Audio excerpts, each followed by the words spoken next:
Quentin prison. That is where we talk him, and with Newell Emmons, author of Charles Manson in his own words. Our conversation lasted an hour and a half, during which Manson was sometimes lucid, sometimes incoherent, and frequently manipulative. From your words, as Mr. Emmons quotes them in this book, it's clear that you were guilty of murder, and yet he says in all his conversations with you, he never heard you express remorse. Have you never felt it? Remorse for what? You people have done everything in the world to me. Doesn't that give me equal right?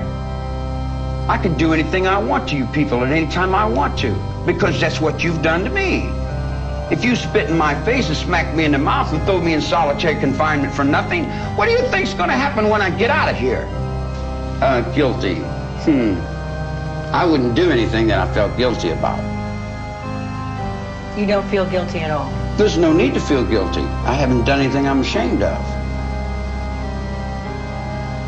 Maybe I haven't done enough. I might be ashamed of that, for not doing enough, for not giving enough, for not being more perceptive, for not being aware enough, for not understanding, for being stupid. Maybe I should have killed 400 or 500 people, then I would have felt better. Then when I felt like I really offered society something. You know, if I wanted to kill somebody, I'd take this book and beat you to death with it, and I wouldn't feel a thing. It'd be just like walking to the drugstore. Do you feel blame? Are you mad? Do you feel like Woods Kebab's right frantic? Get frantic.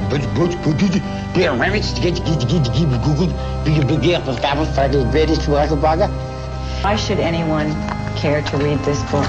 My purpose when I first started was virtually to destroy the myth. I showed that he's not as complex or as the occult leader, or etc., that he's been projected as being.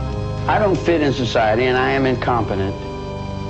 I'm definitely incompetent. That's not what I said. Well, I say that. I say that. No, there's nothing wrong with being incompetent, because you don't have to do as much.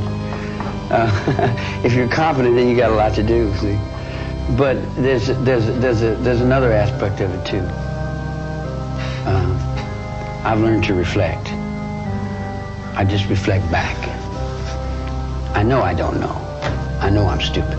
I admit I'm a petty whatever. I've never been a success at anything.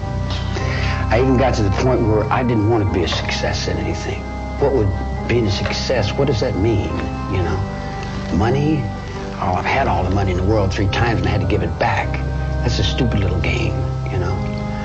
My awareness and my consciousness is not the same as somebody that goes to school and has a mom and dad.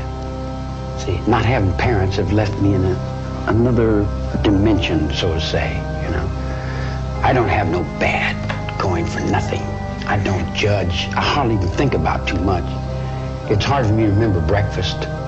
In fact, if I didn't have 2 or 3 girls to help me, I would pretty much be lost and I wouldn't know what the hell I'm doing. You write that in all your conversations with Charles Manson, he never expressed remorse. Have you seen any today? I mean, perhaps he believes totally in his own mind that he's not guilty. You guys got this stuck in your head that I've murdered somebody. You've got it stuck in your brain that I murdered somebody. What do you want to call me a murderer for? I've never killed anyone. I don't need to kill anyone. I think it. I have it here. Who is this man you've been talking to for 7 years? Well, to me, he's a convict that was a failure. I mean, he's the person that is not capable. I mean, and I still lay it to the way the book reads. It wasn't to start cleaning the earth or anything. I mean, there was a drug burn that initiated the first one, and the black guy, the first tone of violence that surfaced anyway.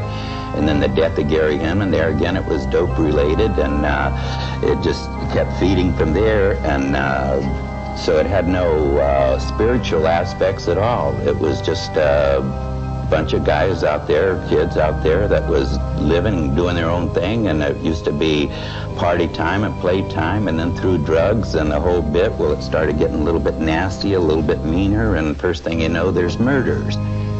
In my whole life, I've burglarized a grocery store, stole some nickels and dimes, busted open a stamp machine, stole a few automobiles, and cashed a couple checks. I'm a petty car thief.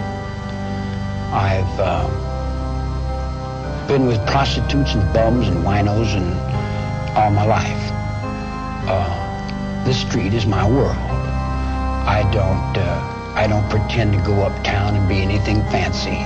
I can, but I find more real in the world that I'm in than I do the tinsel. And the real world is the one I have to deal with every day, you know. Believe me,